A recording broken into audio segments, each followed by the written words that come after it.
Thanks, everyone. Welcome to Artificial Neural Networks for Noobs. By myself, I'm Randall, Fernando. So who am I? Well, I'm a software engineer working at the Suncorp Innovation Lab, and I have a background in IT and psychology. And I've worked in social science research for a number of years, and have won some awards for using data in innovative ways. However, I certainly wouldn't say that I am an expert when it comes to artificial neural networks. And that's the whole reason why I actually did this presentation, is to actually to teach myself artificial neural networks, because I find often the best way to learn a particular concept is to actually teach it. So on that particular point, we have 3 goals for this presentation today. The first is to teach you guys what machine learning is. The second is to give you a bit of the basics around artificial neural networks.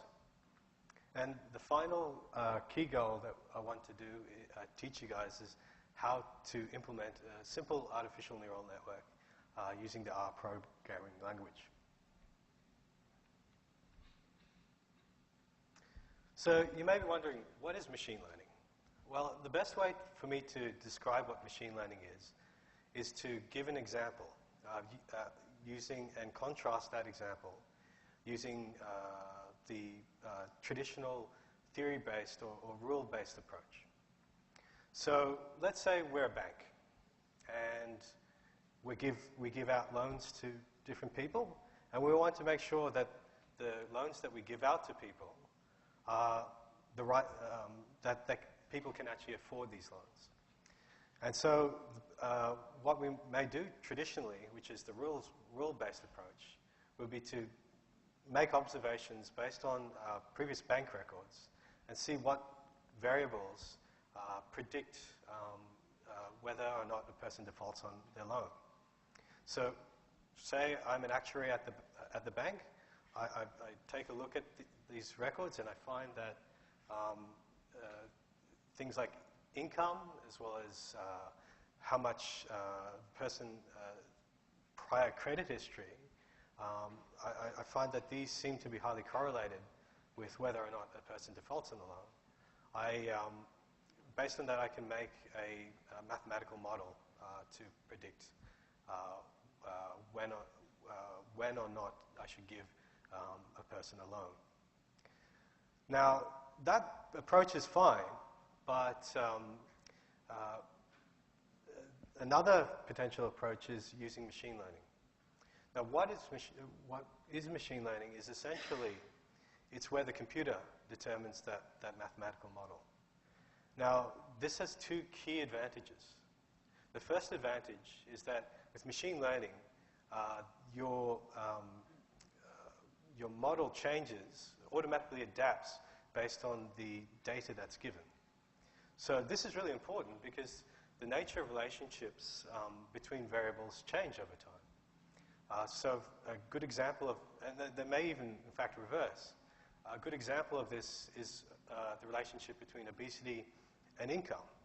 100 years ago, obesity was associated with being from an affluent background, so being from a wealthy background. Whereas nowadays, it's more commonly associated with being from a poorer socioeconomic background. Which is really important because in a traditional rule-based approach, it remains static. You would have to essentially change it yourself.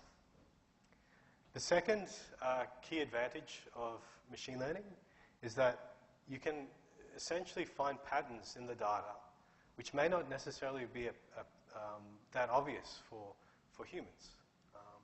And I think that's a really nice way of finding out particular patterns. Oops. Sorry. Okay, so in order to understand a bit more about machine learning, I have to explain another concept, which is that broadly speaking, there's 2 types of machine learning. Some machine learning algorithms use supervised learning. So this is where you have historical data which has the particular outcome that you're looking for. So for example, in the case of bank loans, it will have whether or not a person defaulted on the loan. And so this is sometimes referred to like as a label. Now the other type of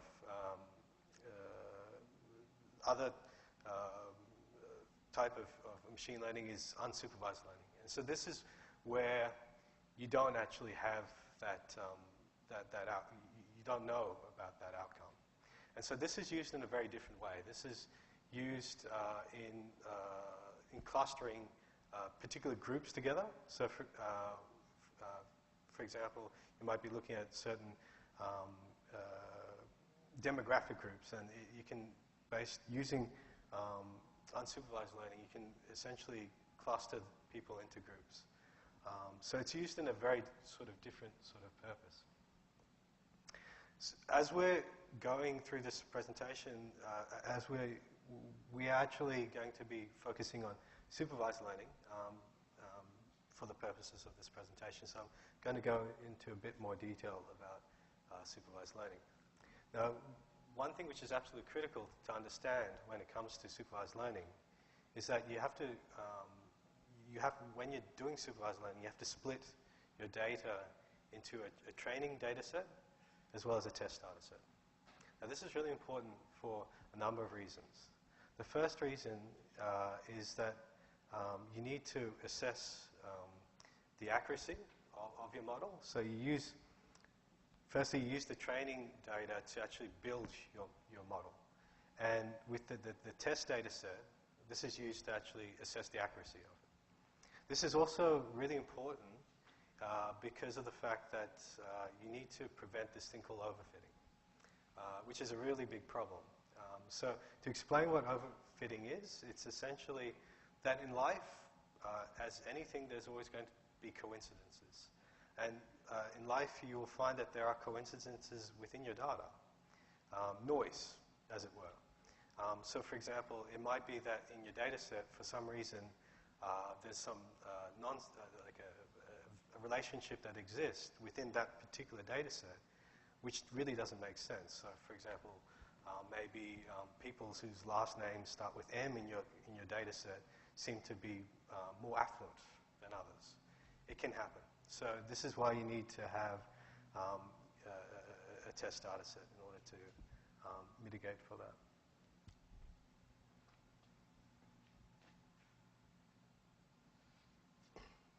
So now I've explained a little bit about machine learning. I'm going to actually talk to you about why you're all here. I mean, the reason why you're all here, which is artificial neural networks. So what is artificial neural network? Well, it's essentially an algorithm which is based very much on a biological system, mainly our neurons within our central nervous system. Now, and there's many different. One thing which slightly complicates things is that there are many different types of artificial neural networks, which makes it difficult for me to give you like a one-size-fits-all answer. But there's three common characteristics that all artificial neural networks share. The first is that they all have inputs. So what I mean by inputs are the predictive variables that you're looking at. So for example, if in the case of obesity, we'd be looking at things like income, how many hours people exercise, whether they, how many times they go to a fast food outlet, all sorts of different variables that we could potentially use in order to find out a particular outcome, which would be, in this case, obesity. The key thing here is this hidden layer, so, which is the thing in the middle there. Now, this is where the real magic happens. This is where the learning rules are applied to essentially predict the outcome based on the input. And I'm going to go into more detail about this because this is really where the magic occurs. And there are three key concepts within there. One is neurons, the other is weights, and the final one is activation or signal functions, as they are otherwise known.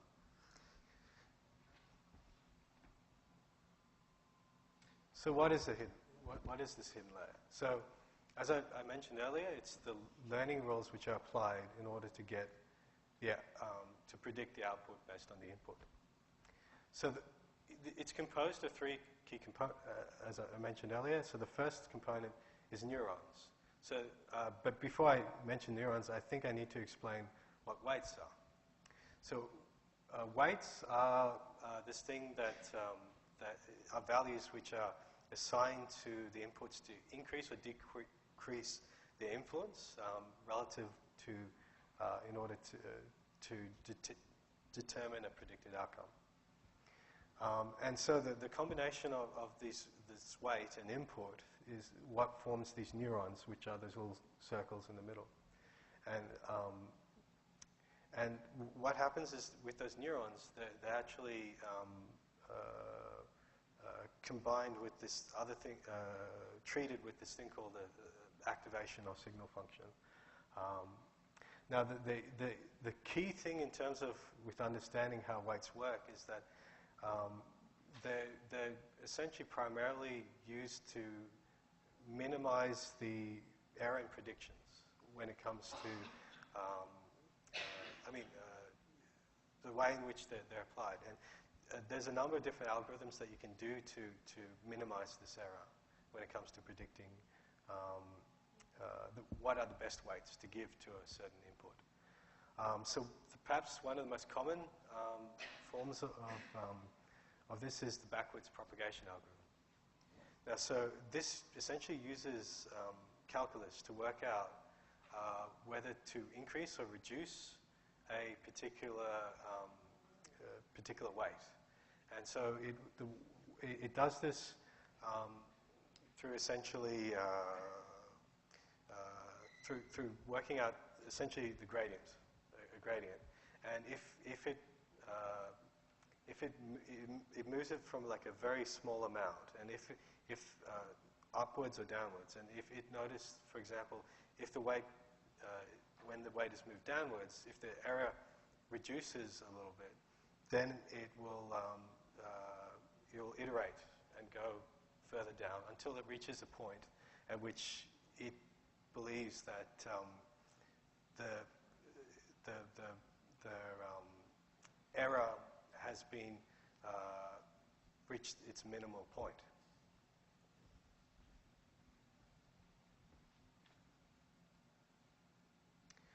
So, as mentioned earlier, I was talking a little bit about the signal function. It's also referred to as the activation function. So this is the threshold. This determines the threshold to which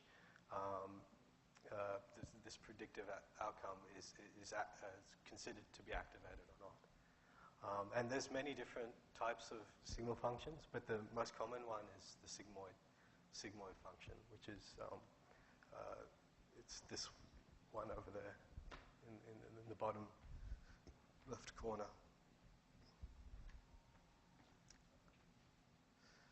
So now that I've given a bit of a background in terms of what artificial neural networks are, I'm going to actually go through a demo with you using the R programming language. Now, this demo is based on a particular blogger who wrote a nice simple tutorial on how to use, how to essentially make a simple neural network, which I've based this tutorial on. And so the link is over there, and I've also made a GitHub repo where you can actually access the code.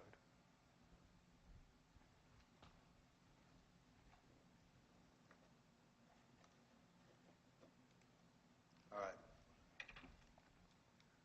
Let's see. Just need to bring this up over here. Okay. So can you guys see that? Can you guys see that in the back? Or? Cool. All right. I'm going to assume that you guys can see that. Okay. So the first step is to just essentially install the packages that are necessary for this particular calculation. So the package that we're installing today is NeuralNet, which is a package that is within R. It's a really nice package as well. And so that's what I'm doing in that first line, which is install all packages. And then the library function there is just attaching that particular module to this. After that, so I'll just show you. So it's there. Then after that, we are just essentially just loading the actual particular source file. So I'll just run that. So it should come. And then after that, we just take just use the head function just to show you guys what this particular data set is. So just to explain, we're looking at credit worthiness. So whether or not a person should be given a loan based on a number of different variables. So as you can see in this data set, we have a number of variables that we're looking at. So we're looking at income, age, loan, this thing called LTI, which is loan to income ratio. So that's really important. And then this final column, which is default 10-year, which is whether or not a person defaulted on their loan.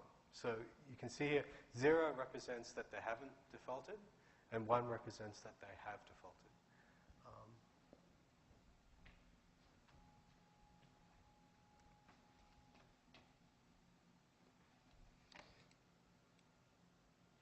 So now that we've done that, now that we've loaded our data set, we're going to split the data set into a training data set, which I'll call training set, and a test data set, which I call test set. So I just run that over there. Now this is the really, after we've done that, this is the really key step, which is building the actual neural network. It's only one line of code. So that's one of the things I really like about the R programming language. It's very powerful. There's some really good pre-made functions that you can just basically call. So in here we are essentially using this loss to income ratio as one of our predictor variables, as well as age, and we're looking for the outcome of predicting whether or not a person defaults on their loan. Here is the hidden layer, so that's like the 4. We specified it as being 4, so that's the neurons that are over here. Life side, that's just specifies the verbosity of the output, so you don't really need to worry about that. Linear.output represents whether this outcome that we're looking at is binary or not. So in this case, it is binary, so we have linear output as being false. But if we're looking at a non-binary outcome, we would specify it as being true. And we've put the threshold as being 0.1. And this is a really important step, which is step max. So that's how many iterations that it can potentially go through before it completes. So let's give this a try. And after this, we'll just do a little plot here. So it looks to me that we've already plotted it. I think what happened was I ran the script already. So it's just taking a little while to calculate. So we'll just give it a moment.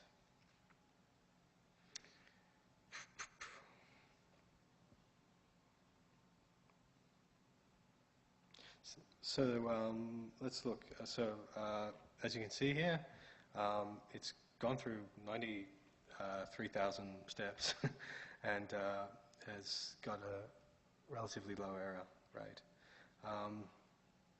And you can see here, over here is just the plot of the actual neural network. So let's see how it's actually done in relation to the actual test data set that we've used. So we can just, I just want to first show you what the test set looks like. So we're looking at, remember, the loan to income ratio as well as age. And so what we're doing is, with this next step, is to essentially test a model. Okay, so the next thing I want to do after that is essentially show you essentially the difference between a predicted outcome and the actual outcome. So I'll just run this. What you'll see is that it's not very readable. So the first, essentially the first column is the actual output. So whether, like in our test set, whereas the second column is our predicted values. So you can see that they're very low. There is actually quite a high degree of correspondence between the two, but it's not very readable. So we're going to just round the figures, which I'll do here, which will make it significantly easier for you all to read. So as you can see here, it mostly, okay, so in this particular situation, it looks like it mostly, they basically all predict the exact, the actual and predicted outcomes are exact for that particular subset. So I was just looking at just 15 of the values there. So that's that. So now that I've shown you guys that, I think I'll just bring up, where is it?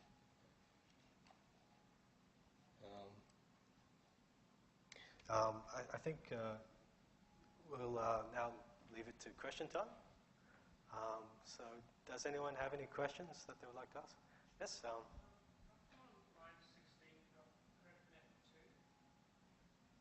sorry? Oh, yes. Sorry, what happened was I was playing around with this earlier. I wanted to see if I changed some of the variables, how the neural network would actually change. So yeah, that's a good point. So I'll just, if I just change this, let's go back. Sorry, just need to get the mouse. If I just change this, and if I run this again, it should. So I'll just.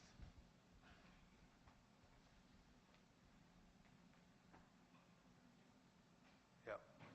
So yeah, we get the same results. It was just, what happened was I was playing around with the hidden layers. I was modifying it to see if I reduced the hidden layer in terms of what error rate would result. And yeah, so yeah, so that's that. Yep. What effect does increasing the number of hidden layers have? So generally speaking, you don't want to play too much around that. What you want to do is try to keep it close to the value of the actual inputs. So in this particular situation, I use 4. You could use 3. I wouldn't use more than 4 in this particular situation. Certainly not 5. But it depends on. It also depends on what you're using your neural network for. What I've shown you guys today is how to use a neural network to essentially predict a binary outcome. But there are other situations where you may not necessarily be doing it to do that. And so for those situations, it might, this may not necessarily apply. Yep. I'm just thinking about, like, we've done a neural net example. Mm-hmm. How does the accuracy of predicting that compare with, say, like K-means or some other simpler analytical method? Yeah. The accuracy issue, and also the speed of computation issue, and then how big a training set would you need, and how do you update that training set as your model and data moves forward? So that's a very good question. And what I would say is that in terms of with with this particular data set, it's very contrived. It's a very simple sort of data set. I think it often depends on what sort of data you're using and to what purpose you're using it for. Certainly wouldn't suggest using artificial neural networks for everything. Sometimes things like random forests and decision trees make a whole lot more sense, depending on the actual what you're looking for. Does that sort of answer your question? Or?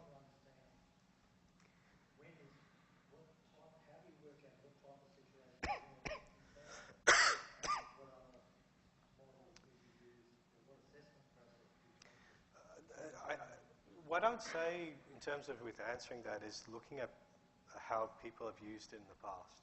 So I would look at the practical examples and see does your data set follow a similar sort of pattern as how other people have used these forms of analysis in the past. That's how I'd go about it.